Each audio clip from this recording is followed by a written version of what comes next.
Hello everyone, welcome to the Trash Talk channel.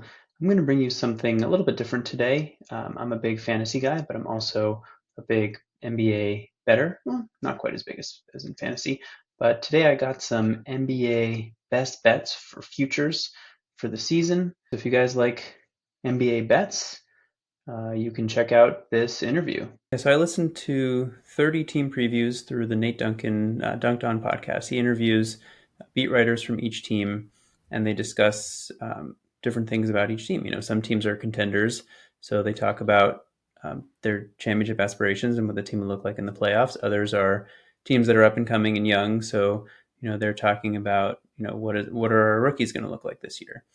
So it depends, like on what your outlook is. If from a fantasy lens, some things that I looked at, like for example, the Cleveland Cavaliers have the same team, but they have a new coach.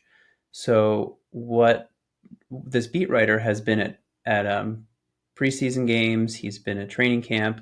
So what are the new things that he's seen from a team that has the same players but a new coach? Well, Kenny Atkinson, the coach, is going to run things through the elbows more. So that means that guys like Evan Mobley and Jared Allen are going to touch the ball in different places than they did in the last couple of years.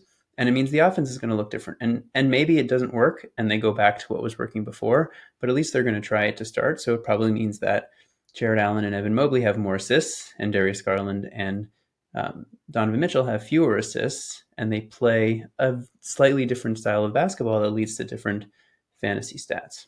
So those are the kinds of things that I was looking at. Phoenix also has a new coach. Mike Budenholzer is coming into Phoenix, previous championship coach, who, by the way, they hired and then fired after a year, Frank Vogel last year, who was also a previous championship coach. But Budenholzer brings a totally different aspect to this team, and people are kind of expecting him to do what he did with Milwaukee, which was play a drop coverage with Brook Lopez. So doing that with Yusuf Nurkic, and kind of playing a more egalitarian style of basketball. But the beat reporter was kind of saying that actually Budenholzer, before that, when he was in Atlanta, he tailored his game really to the talent that he had on the court. So people are expecting, this Milwaukee style. We might see his Atlanta style. We might see something totally different that he hasn't done before, because this is a different team. You don't have Giannis. You don't have, his team was very defensive minded with Drew Holiday and Giannis and Brook Lopez, and this team's like, the Phoenix just doesn't have that type of defender. So kind of, we don't know what to expect. They signed, this was actually one of the most interesting signings to me, Tyus Jones signing in Phoenix. They went from playing basically Bradley Beal and Devin Booker at point guard to throwing in a point guard next to those guys. And they have Kevin Durant. So their offense is going to look, I think, very different. Tyus Jones is somebody who last year set the record. I didn't know this. He set the record for the best assist to turnover ratio in a season of all time. It was the best assist to turnover ratio we've ever seen. So does he come in there and average 7 assists? Does that mean that Devin Booker goes from 6 assists to 4.5, and Bradley Beal goes from 5 assists to 3.5? Those are the kinds of things that they were talking about, kind of indirectly. That's the way I perceive it, because I think of it from a fantasy perspective. They're talking about it from a basketball perspective. Does that sound to you like you may look to target Suns overs early in the season? Yeah, I think their offense is going to be better this year, so I would consider that. It's also something to consider when you bring in a new coach. Does it take a while for your team to gel together? And that's actually another thing that stood out to me was Memphis. Okay, this is actually the biggest one. So Memphis um, did not hire a new coach, but they hired an entire new coaching staff around the new coach, which is something that, like, I bet even like very adamant, like big NBA fans wouldn't know about, because I hadn't heard about it until I listened to this podcast. And they brought over some like really legendary European coach who had this like pioneer offense that set records in the EuroLeague. I don't remember the details, but he had this like very motion focused offense with off ball cuts and all these different things. And Memphis has been a relatively good offense when they've been healthy, because last year they were bad, but the 2 years prior to that, they won 50 plus games. They had a good offense, but they had a bad half court offense. So they got a lot of stuff in transition, which made up for it. So if you take this new coaching philosophy seriously, they're going to be implementing something that the players haven't really done before in a short period of time. Jaren Jackson Jr. hurt himself early in training camp and hasn't really been playing.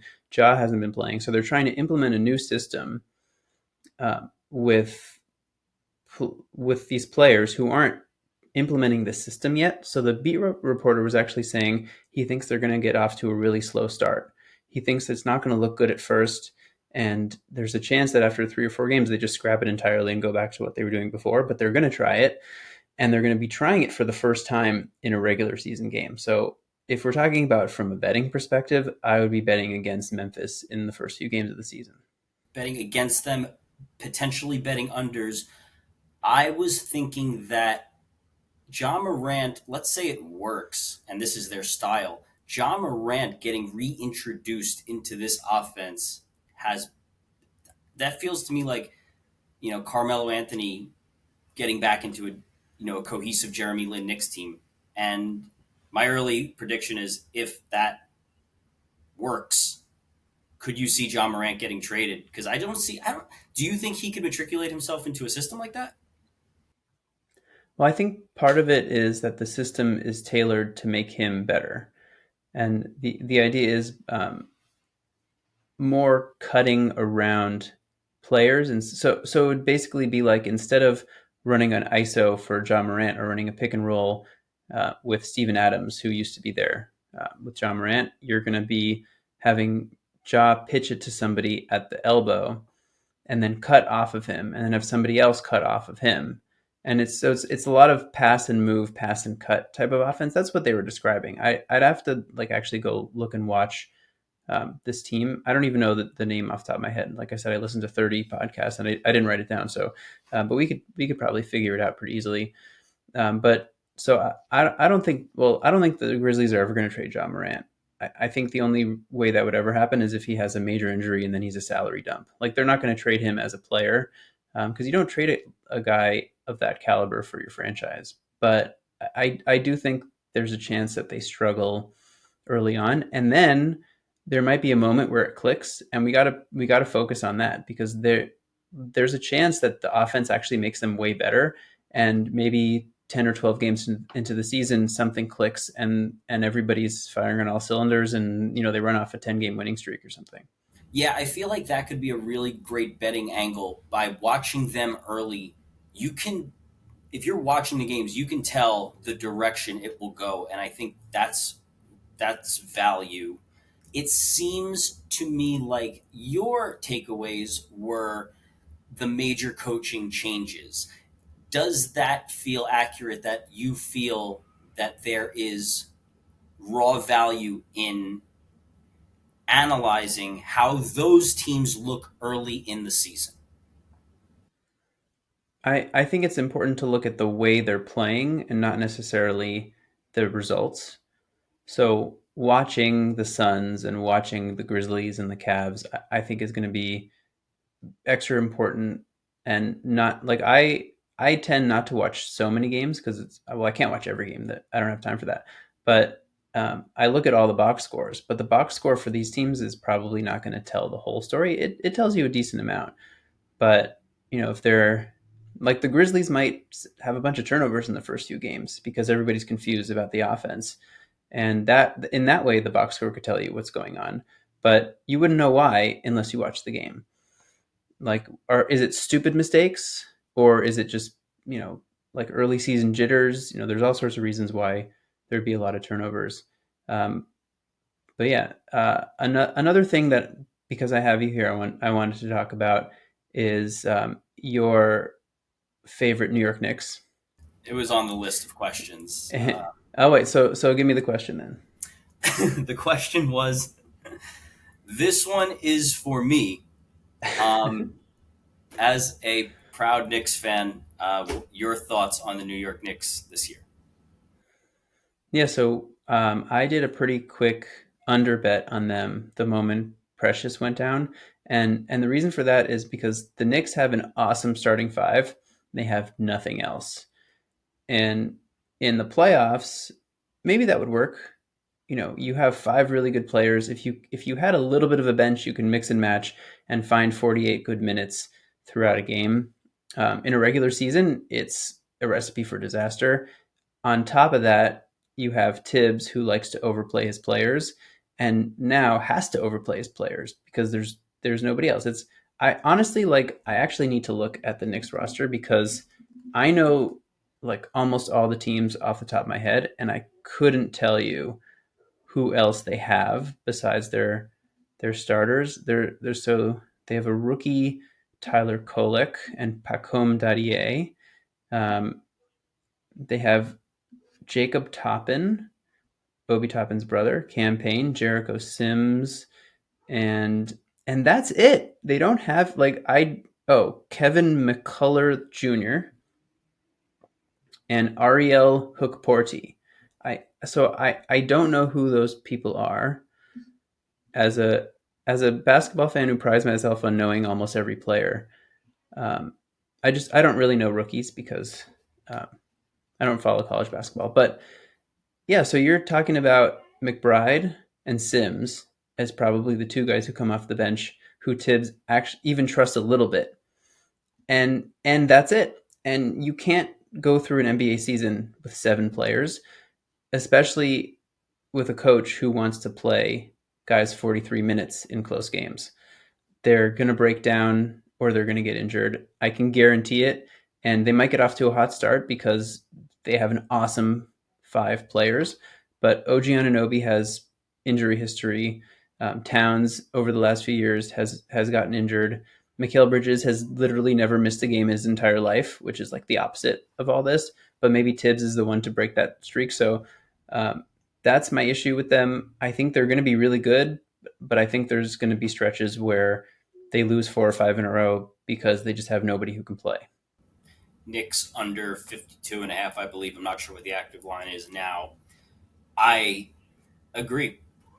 And I think that if they stay healthy, they are a serious contender in the East. I know you have said that you bona fide Celtics are the better team. I don't disagree with that. Um, were there any other over unders that, or teams that you feel are under or overvalued from a regular season wins betting perspective? Yeah, so another bet that I made early on was Houston over. I think it was 41 and a half, or it might have been 40 and a half at the time. I think now it's 42 and a half. And the reason was that their top end talent is pretty good and their whole rotation is just pretty good. So it's kind of the opposite of the Knicks, where they don't have any single player who's as good as Jalen Brunson, and they probably don't have any single player who's as good as Towns. But they probably have the next two best players. Like if they played a series against each other, they have the next two best players in Van Vliet and Shengun, and then they have like eight guys who would all play rotation minutes for the Knicks after that. Um, so they're just deep. Their defense is going to be a menace with Van Vliet's a good defender.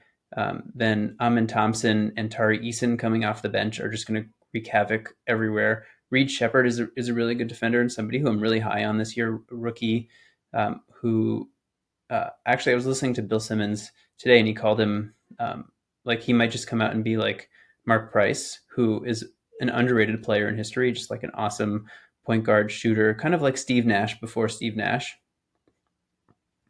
Um, I'm really high on this team. They just gave Jalen Green a pretty big contract, which I hate. I think he's not a winning player, and I would rather they just bring him off the bench, which it doesn't look like they're going to do. So that might be a bit of a downer, but they're just so deep and so talented. So I'm really high on them.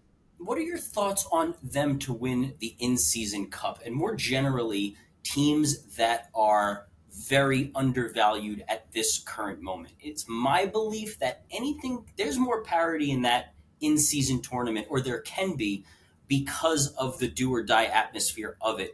And how does that land with you? Yeah, I think there's even more randomness betting on it now than there would be after we know who's in it, because those games all take place. I think they all take place in November. The games that, what's it called? with the The court. Yeah, with the crazy court. But there's a term for the games that they play. The I don't Yeah, I remember, know. but Yeah. but like those games, I think the players care a little bit more, but not enough. So like it's not like a playoff game. So if somebody has a bit of an injury, they're going to sit it out instead of playing through it. So we really have no idea who's going to even make the in-season tournament. What about then betting young, cohesive, undervalued teams? Houston really is what I'm thinking. What about a direct Houston to win the in-season cup tournament bet? Yeah, I think that's a good bet. I think I already made that one, Oh, and okay. I would, yeah, I think you can kind of play around with a few of those, throw a little bit of money on some um, like high upside plays in that way, because like you could bet on Memphis or Yeah, New Orleans or Indiana. Indiana made the finals last year in I the like in season Indiana. cup. So there's a lot of teams who they could get hot for a few games, and in a single game, that's all. Anybody can win one game. So, I mean, I'm going to go through the 500 to ones: Chicago, Detroit, Wizards, and Portland, and New York. Is there any chance In New in Jersey. 500 years that they win one time? The That's New basically Jersey what Nets you now. say. Um, those teams, I can't see it happening. I don't think they'll win enough um, games to even make it. I want to go through the teams, and you stop me when you think there is a team that has a more, a chance. The Raptors, the Charlotte Hornets, Utah Jazz. Now at 1800, the Clippers, the Spurs. I guess the Spurs could, because Wemby could just go crazy, but 130 to they're 1. What are your thoughts on that on DraftKings?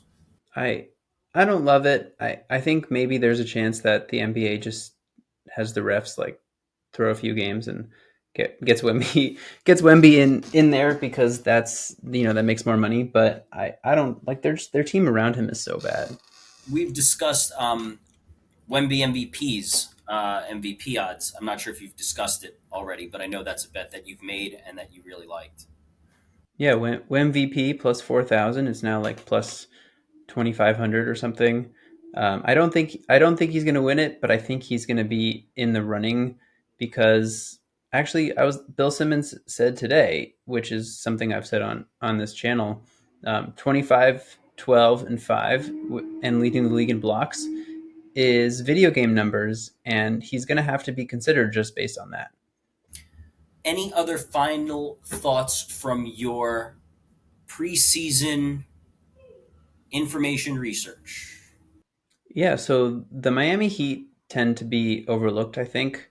The last few years they made the finals, they made the conference finals, but they were never a good regular season team.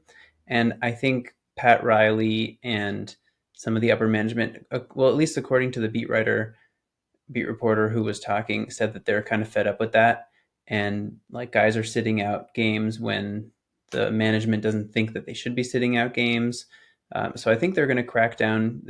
Pat Riley was saying that heat culture is no more, which was a big thing, right? Everybody was like, heat culture, we gotta, everybody works hard, and it's kind of dwindling. So they're going to try to go back to that. And I think that might mean that Miami comes out firing the regular season, and they're like, we don't want to, because they lost in the play-in last year. So like, let's get out of the play-in. Let's win 47, 48 games, and we can be a 5 seed, and then we can actually make some noise in the playoffs. They have a pretty solid roster.